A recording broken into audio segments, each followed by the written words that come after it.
민수기 25장입니다. 1절부터 18절 말씀까지입니다. 우리 한 목소리로 봉독하겠습니다.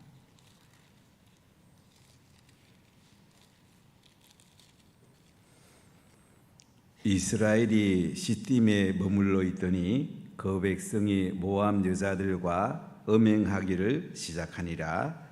그 여자들이 자기 신들에게 제사할 때에 이스라엘 백성을 청하매 백성이 먹고 그들의 신들에게 절함으로 이스라엘이 바알볼에게 가담한지라. 여호와께서 이스라엘에게 진노하시니라. 여호와께서 모세에게 이르시되 백성의 수령들을 잡아 태양을 향하여 여호와 앞에 목매어 달라. 그리하면 여호와의 진노가 이스라엘에게서 떠나리라. 모세가 이스라엘 재판관들에게 이르되 너희는 각각 바알보올에게 가담한 사람들을 죽이라 하니라. 이스라엘 자손의 온 회중이 회막문에서 올 때에 이스라엘 자손 한 사람이 모세와 온 회중의 눈앞에 미디안의 한 여인을 데리고 그의 형제에게로 온지라. 제장 아론의 손자 엘라살의 아들 비누아스가 보고 회중 가운데에서 일어나 손에 창을 들고 그 이스라엘 남자를 따라 그의 막사에 들어가 이스라엘 남자와 그 여인의 배를 꿰뚫어서 두 사람을 죽이니 연병이 이스라엘 자손에게서 그쳤더라. 그 연병으로 죽은 자가 24,000명이었더라. 여호와께서 모세에게 말씀하여 이르시되 제장 아론의 손자 엘라살의 아들 비누아스가 내 질투심으로 질투하여 이스라엘 자손 중에서 내 노를 돌이켜서 내 질투심으로 그들을 소멸하지 않게 하였도다. 그러므로 말하라. 내가 그에게 내 평화의 언약을 주리니 그와 그의 후손에게 영원한 제장 직분의 언약이라. 그가 그의 하나님을 위하여 질투하여 이스라엘 자손을 속죄하였음이니라. 죽임을 당한 이스라엘 남자 곧 미디안 여인과 함께 죽임을 당한 자의 이름은 시므리니 살루의 아들이요 시몬인의 조상의 가문 중에 한 지도자이며 죽임을 당한 미디안 여인의 이름은 고스비니 수르의 딸이라. 수르는 미디안 백성의 한 조상의 가문의 수령이었더라. 여호와께서 모세에게 말씀하여 이르시되 미디안인들을 대적하여 그들을 치라. 이는 그들이 속임수로 너희를 대적함으로 보올의 일과 미디안 지휘관의 딸 고 보올의 일로 연병이 일어난 날에 죽임을 당한 그들의 자매 고스비의 사건으로 너희를 유혹하였음이니라. 아멘. 오늘 말씀은 이스라엘 백성들이 마지막 반역하는 사건을 기록하고 있습니다. 출애굽한 1세대들이 마지막 반역하고 24,000명이 죽는 가슴 아픈 사건을 다루고 있습니다. 모압 왕 발락은 거짓 선지자 발람을 고용해가지고 이스라엘 백성을 저주하려고 4번이나 시도했는데 다 실패로 끝납니다. 발람이 오히려 이스라엘 백성들을 축복합니다. 하나님이 발람의 입을 잡고 있었던 거죠. 발람은 이스라엘을 저주해서라도 복채를 많이 받고 싶었습니다. 돈을 많이 받고 싶었는데 하나님께서 발람의 입을 붙들고 계셨습니다. 참 하나님은 사랑하는 백성들이 하나님 앞에 잘 되기를 원하시고 발람을 그렇게 여러 번 모압 왕이 이스라엘 백성을 저주하라고 했지만은 하나님께서 발람의 입을 붙들어 가지고 저주하지 못하게 했습니다. 참 하나님 대단한 분이죠. 우리 예수님을 믿을수록 참 예수님 대단하시다. 참 놀라우시다. 이 예수님만 신뢰하면 우리 인생에 참 놀라운 일들이 있는데 자꾸 우리는 자기를 신뢰하다가 너무나 큰 것을 놓치지 않는가 하는 생각을 자주 해봅니다. 하나님을 신뢰한다면 우리 염려할 게 뭐가 있겠습니까? 하나님을 신뢰한다면 우리 장래는 아름답지 않겠습니까? 근데 이스라엘 백성들이 발람의 그 유혹이 아직 흘러가고 있는 걸 볼 수가 있는데요. 25장에 보면 이스라엘 백성이 시딤에 머물게 됩니다. 시딤은 여리고 맞은편입니다. 이스라엘 백성들이 가나안 땅에 들어갈 때 출발했던 지점이 시딤입니다. 자, 이 시딤에 머물고 있더니 그 백성이 모압 여자들과 음행하기를 시작하리라. 발람이 이스라엘 백성을 저주하지 않을 때 그때 이스라엘 백성은 그 사실을 몰랐습니다. 그런데 시딤에서 이스라엘 백성들이 모압 여자들과 음행하기를 시작하리라. 죄짓기를 시작합니다. 음행하고 나면 되게 우상 숭배하거든요. 되게 이 당시 신전에는 여제사장들이 많이 있었습니다. 뭐 말이 여제사장이지만 남자들하고 이 음행하는 이런 일들이 있었거든요. 2절을 보세요. 그 여자들이 자기 신들에게 제사할 때에 이스라엘 백성을 청함에 백성이 먹고 그들의 신에게 절함으로. 그 여자들이 자기 신들에게 제사할 때 이스라엘 백성을 청합니다. 백성이 먹고 그들의 신들에게 절했다. 음행은 우상 숭배로 연결되었습니다. 참 끔찍한 일을 지금 하고 있는 거죠. 제1계명, 제2계명을 위반하고 있습니다. 하나님이 가장 싫어하는 것을 그들이 가나안 땅 들어가기 직전에 하고 있는 모습을 볼 수가 있습니다. 가나안 땅에 들어가기 전에 마지막 하나님 앞에 반역하고 있는 걸 볼 수가 있는데요. 자, 3절 보세요. 이스라엘이 바알볼에게 가담한지라 여호와께서 이스라엘에게 진노하시니라. 바알볼, 이 바알을 숭배하는 일에 이스라엘이 가담을 합니다. 여기서 처음 그들이 바알을 숭배하는 걸 볼 수가 있는데요. 바알은 원래 시돈, 이세벨이 이스라엘에 가져왔던 이방신인데 지금 모압 시딤에서 그들이 바알볼에 가담하고 있습니다. 바알의 신에게 우상 숭배하고 절하고 있습니다. 여호와께서 이스라엘에게 진노하시죠. 하나님 가만두겠습니까? 자, 4절 한번 보실까요? 여호와께서 모세에게 이르시되 백성의 수령들을 잡아 태양을 향하여 여호와 앞에 목매어 달라. 그리하면 여호와의 진노가 이스라엘에게서 떠나리라. 하나님 모세에게 명령합니다. 백성들의 수령을 잡아갖고 태양을 향하여 여호와 앞에 목매어 달아라. 하나님의 심판은 가혹할 정도로 진노하시는 걸 볼 수가 있습니다. 우리는 잘못해도 하나님이 알아서 잘해주겠지 하는 하나님의 사랑을 오용할 때가 굉장히 많아요. 사실은 잘못하면 우리가 회개하고 하나님 앞에 대가를 치러야 되는데 많은 사람들이 뭐 잘못해도 사랑의 하나님인데 봐주지 않겠냐. 이건 잘못된 신앙입니다. 공의와 사랑이 같이 임할 때에 바른 신앙이 될 수가 있어요. 예수님의 십자가에 우리 죄를 짊어지고 돌아가셨던 것은 공의를 이루신 거예요. 죄값을 다 이루셨어요. 그리고 우리에게 사랑을 베푸시고 구원을 선물로 줍니다. 이걸 잘 이해할 필요가 있습니다. 제가 목회해보니까 많은 사람들이 이걸 오해하는 것 같아요. 잘못하면 우리가 대가를 치러야죠. 이게 안 되면 공동체는 바로 설 수가 없습니다. 교회에서 불평하고 원망하고 불순종하면 그 공동체를 위해서 당연히 바르게 치료할 의무가 있습니다. 그래서 교회가 바로 섭니다. 안 그러면 교회가 엉망이 되죠.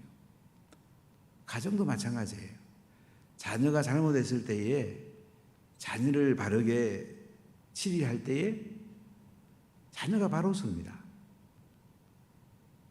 자녀에 그냥 덮어주고 잘못해도 덮어주다 보면 나중에 바늘 도둑이 소도둑이 될 수가 있습니다. 여호와께서 오늘 하나님의 그 말씀을 모세에게 주는 거예요. 백성의 수령들을 잡아가지고 대항을 향하여 여호와 앞에 목매어 달라. 그리하면 하나님의 진노가요 이스라엘에게서 떠나겠답니다. 하나님 아주 엄한 분이시죠. 사랑도 많으시지만 굉장히 엄하신 분이에요. 우상 숭배했으니까, 음행했으니까 하나님이 그냥 둘 수가 없죠. 백성의 지도자들을 대항을 향해서 여호와 앞에 목매달아라. 그래야 하나님 진노가 이스라엘에 떠나간다 이거죠. 자, 5절 보세요. 모세가 이스라엘 재판관들에게 이르되 너희는 각각 바알 보울에게 가담한 자들을 죽이라 하니라. 바알 보울에게 가담한 음행하고 바알 신에게 절하고 바알 신을 섬긴 사람을 죽이라고 모세가 재판관들에게 말합니다. 자, 6절을 한번 읽어봅시다. 이스라엘 자손의 온 회중이 회막문에서 올 때에 이스라엘 자손 한 사람이 모세와 온 회중의 눈앞에 미디안이 한 여인을 데리고 그의 형제에게로 온지라. 자, 이때 보니까요 이스라엘 자손의 온 회중이 회막문에서 옵니다. 정말 너무 잘못했잖아요. 가나안을 눈앞에 두고 있는데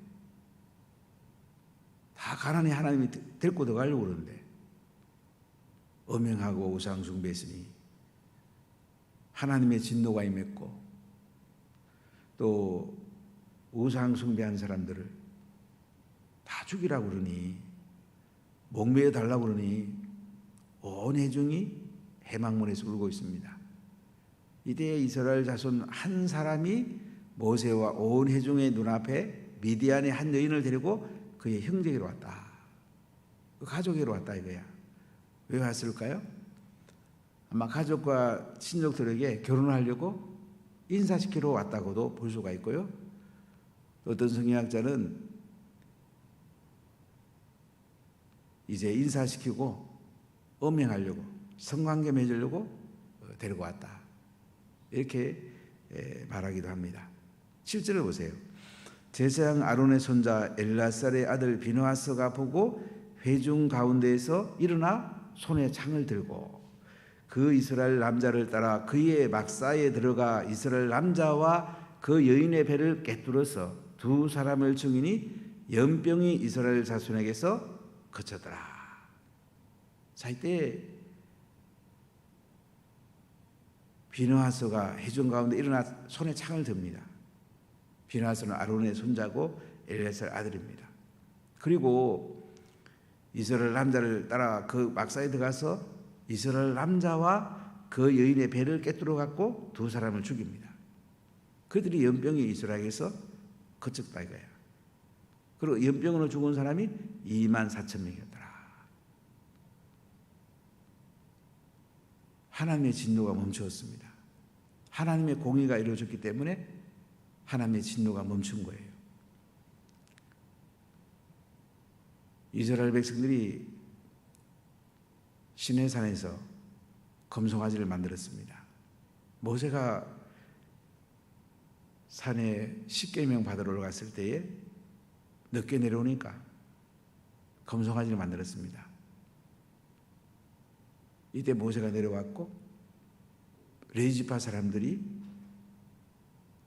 검송아지 앞에 절하고 우상 숭배하는 사람을 칼로 찔러 죽입니다.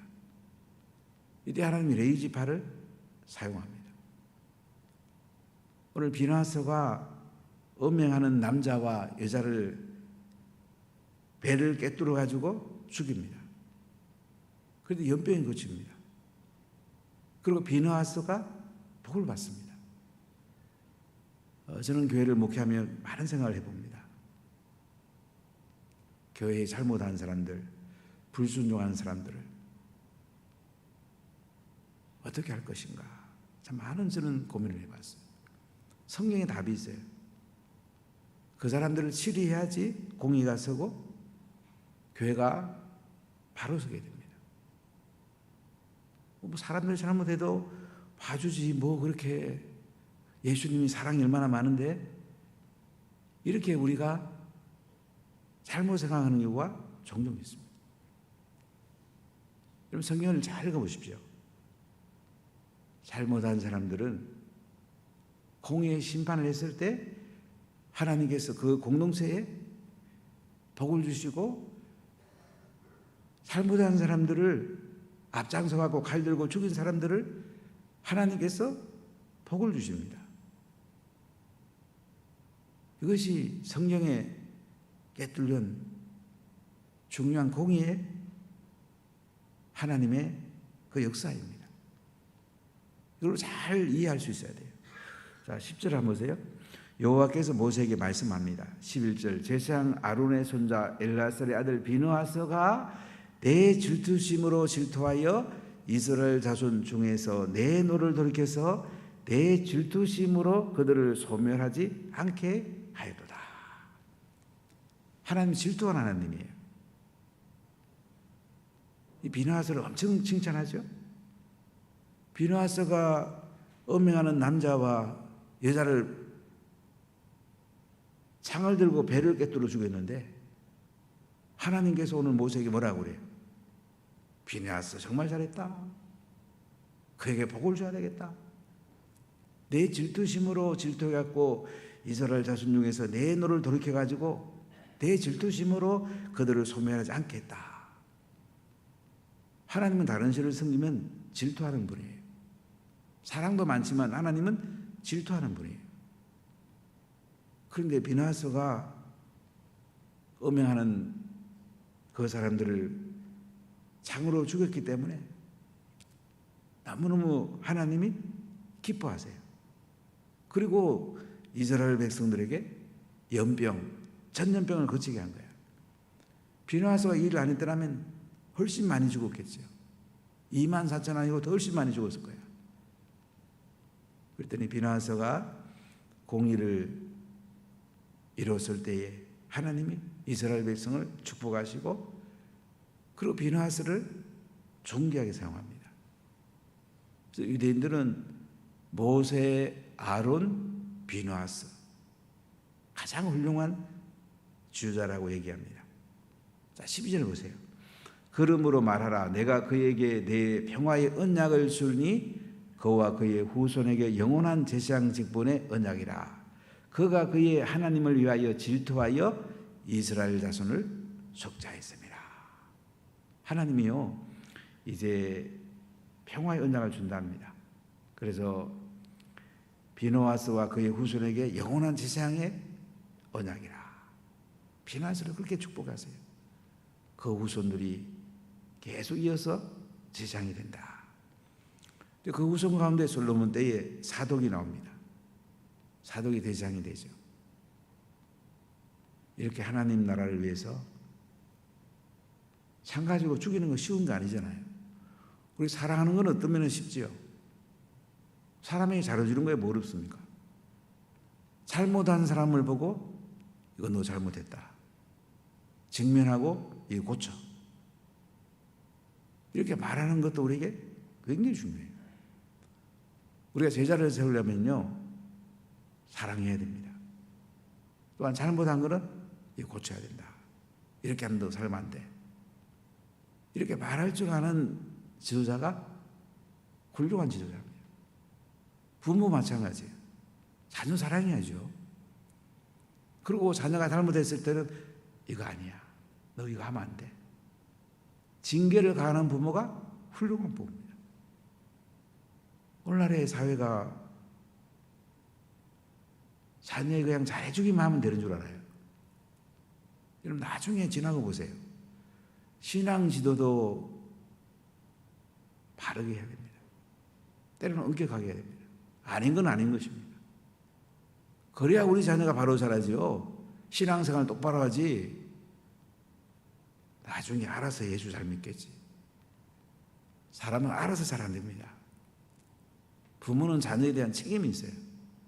사랑하고 잘못하면 회초리를 들고, 이게 부모의 진짜 사랑이에요. 교회도 마찬가지예요. 우리가 사랑하고 잘못해서는 엄히 징계하고, 그래야 교회가 바로 섭니다. 서구교회가 그렇게 안 했기 때문에 다 무너진 거예요. 동성애가 교회에 들어오면 막아내야죠. 안 그러면 교회가 다 무너집니다. 아이고 그래도 봐줘야지. 잘못해도 뭐 어떻게 놔두야 안 되겠나. 그럼 같이 죽는 거예요. 비나서가 엄행하는 이 남녀를 창으로 배를 꿰뚫어 죽였다까지 성경 기록하잖아요. 하나님은 참 잘했어. 야 비나서야 너 정말 잘했다. 너하고 너의 후손들 제장으로 내가 언약을 맺어마. 복을 주마. 정말 너 잘했다. 이렇게 칭찬을 하고 있습니다. 그가 그의 하나님을 위하여 질투하여 이스라엘 자손을 속죄하였습니다. 이렇게 해서 24,000명만 죽고 더 이상 죽지 않습니다. 연병이 거치게 됩니다. 오늘 보면 여기서 그 범죄한 남자와 여자를 자세히 기록하고 있어요. 왜 이렇게 기록할까요? 중요한 사건이란 말이죠. 엄행한 남자 시므리라고 되어 있죠. 엄행한 입양 여자 고스비. 고스비란 말은 사치스러운, 거짓, 이런 의미가 있다고 그래요.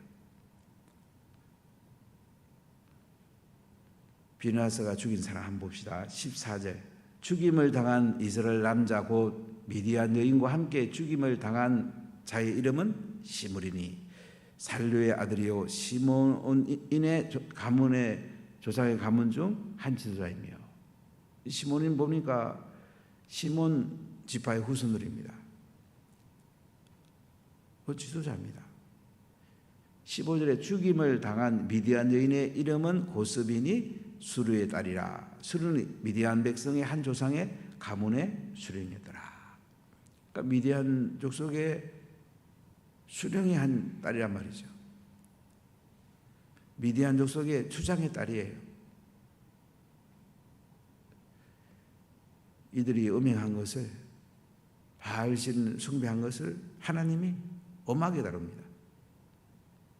이것에 앞장서서 창들고 죽였던 비나스를 하나님께서 그렇게 기뻐하셔서 축복하십니다.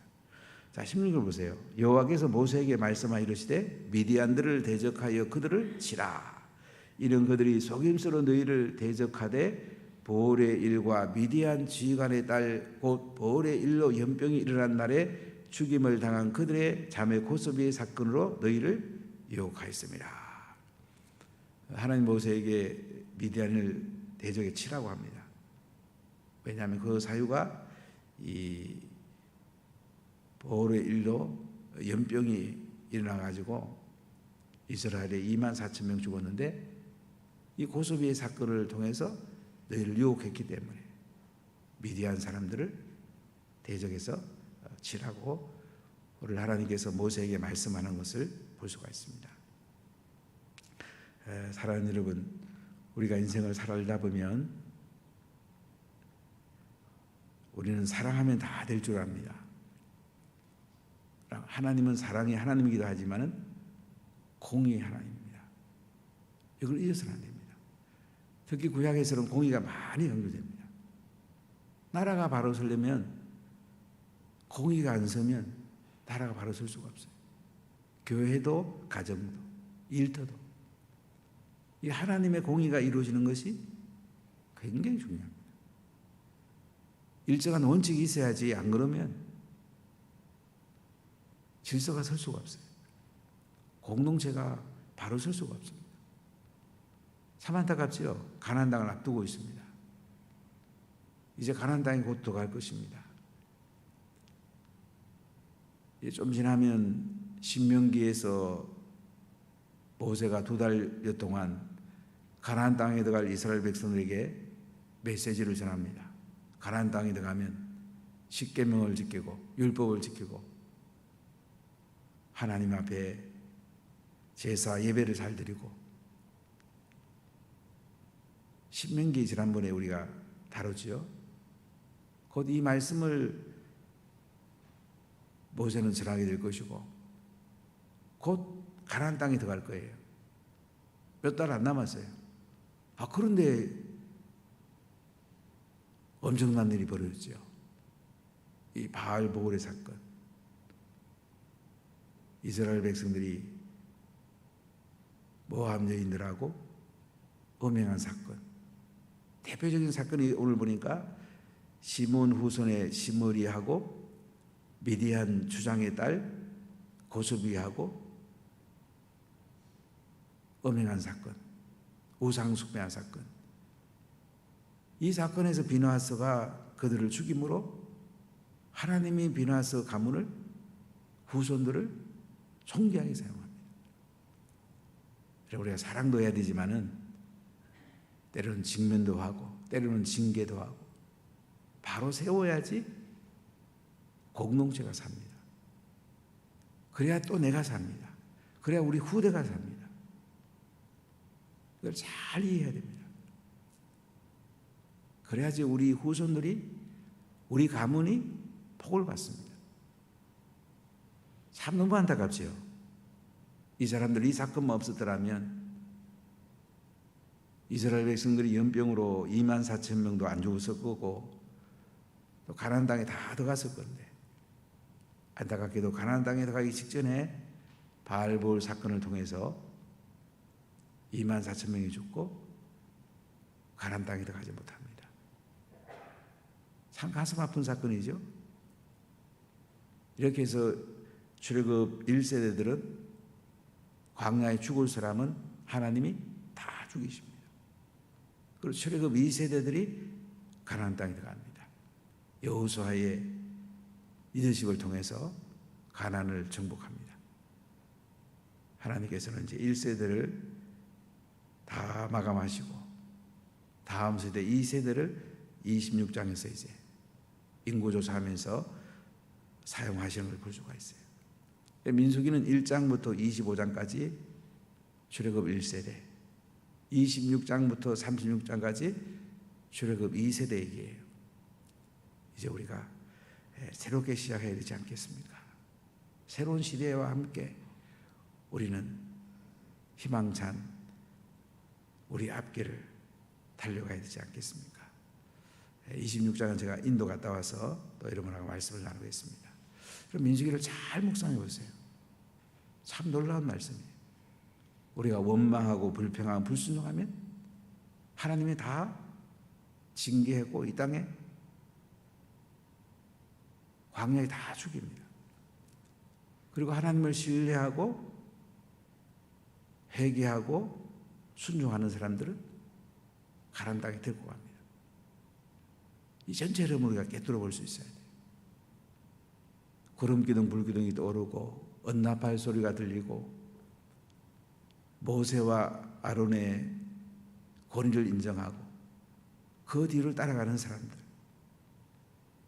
이 사람들은 승리의 행진을 가게 됩니다. 우리가 승리의 행진을 가야 되지 않겠습니까? 희망찬 행진을 해야 되지 않겠습니까? 출애굽 1세들은 다 가나안 들어가기 직전에 마감을 합니다. 이제 새로운 시대가 열리고 있습니다. 우리가 새로운 시대와 함께 희망차게 아름답게 새롭게 시작해야 되지 않겠습니까? 기도하겠습니다. 하나님 감사합니다. 모든 영광이 주님의 것입니다. 저희들은 연약합니다.